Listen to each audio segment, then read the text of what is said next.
fazla yarın gidebilir. Bundan dolayı elimizdeki nimetlerin kıymetini bilmemiz lazım. Bakın, örnek alın. Bundan dolayı ne yapacağız? Her yemek yedikten sonra ya da içtiğimiz sudan da israf etmeyeceğiz. Yemek yedikten bunun için bugün bu nimetin kıymetini bilmez. Filistin'deki, Gazze'deki, Yemen'deki yedikten sonra bu sefer ne yapacağız? Kesinlikle yediğimiz yemekleri israf etmeyeceğiz.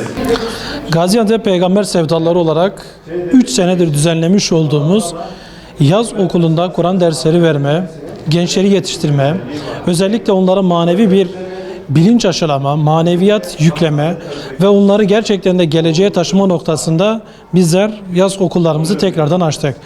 Antep'in içerisinde 8 tane okulda 1000 taneden fazla öğrenciyle biz bu kursumuzu devam ettirmekteyiz. Tabii bizim amacımız nesil yetiştirmektir. Bizler özellikle gördük ki bu yaşanan menfur olaylar, gerek Maraş'taki gerek Siverek'te yaşanmış olan bu menfur olaylardan bizler şunu anladık ki bu neslin maneviyata, ahlaka ve gerçekten de Allah sevgisine, Allah korkusuna ihtiyacı vardır. Bizler özellikle yaz okullarımızı bu senede düzenlerken bu noktadaki eksiklikleri daha iyi gördük ve özellikle ailelere de tavsiyemiz, ey aileler gelin çocuklarınızı gerçekten de ahlaki, İslami ve imani bir noktada yetişmeleri noktasında yaz okullarımıza gönderelim. Unutmayalım ki bugünün küçük çocukları yarının büyükleri ve velileri olacaktır. Yarının geleceği olacaktır. Biz geleceğimizi sağlam temeller üzerine inşa etmek istiyorsak gelin hep beraber yaz okullarımıza öğrencilerimizi gönderelim. Çocuklarımızı gönderelim. Ve biz Antep'in içerisinde bu yaz okullarımızı düzenlerken okul içerisinde verdiğimiz eğitimlerde Kur'an-ı Kerim'dir, Elif Ba'dır, Peygamber Efendimizin ahlakıdır, ibadettir, inançtır. Bir diğer taraftan ise onlara ahlak ve siyer eğitimleriyle onları yetiştirmekteyiz. Bununla beraber onlara özellikle sosyal aktiviteler ile hem de yaz aylarını güzel ve verimli geçirebilmeleri, o stresi üzerlerinden atabilmeleri, eğlenceli bir şekilde bu programı uygulamaları için onlara aktiviteler uygulamaktayız.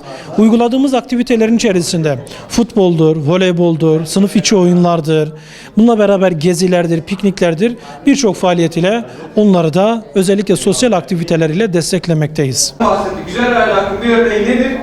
Yemeği kendi tabağımızdan yemektir. Önümüzdeki tabaktan yemektir. Bir ailenin aile büyüğümüzü ve diğer arkadaşı... Buraya Kur'an-ı Kerim'i öğrenmeye geldim. Peygamber Sevdalıları bu yeri açtığından beri, bu okulu Kur'an kursu olarak açtığından beri buradayım. 4 yıldır hiçbir şikayetim bulunmamaktadır bu okulla ilgili. Hocalar, müdürümüz İlyas Hoca bizimle ilgileniyor. Meyve suyu, simit falan dağıtıyorlar. Oyunlar oynatıyorlar. Mesela ödev yapıyoruz, etkinlikler yapıyoruz. Tahtadan oyun oynuyoruz. Hocam okulumuz kapandı. 90 tatilimizde hocam Peygamber Sevdalarına geldik. Peygamber Sevdalarımıza geldiğimiz için çok mutluyuz. Burada çeşitli etkinlikler yapıyoruz. Peygamber Sevdalarımıza Kur'an'ımızı öğreniyoruz. Peygamberimizin hayatını öğreniyoruz hocam.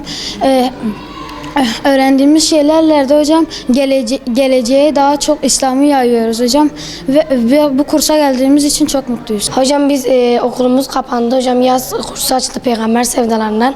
Hocam güzel etkinlikler oluyor. Kur'an okuyoruz. Hem eğleniyoruz hem Kur'an okuyoruz. Hocam arada bir geziler oluyor, etkinlikler oluyor. Hocam seviyoruz kursumuzu. Çok eğleniyoruz kursumuzu.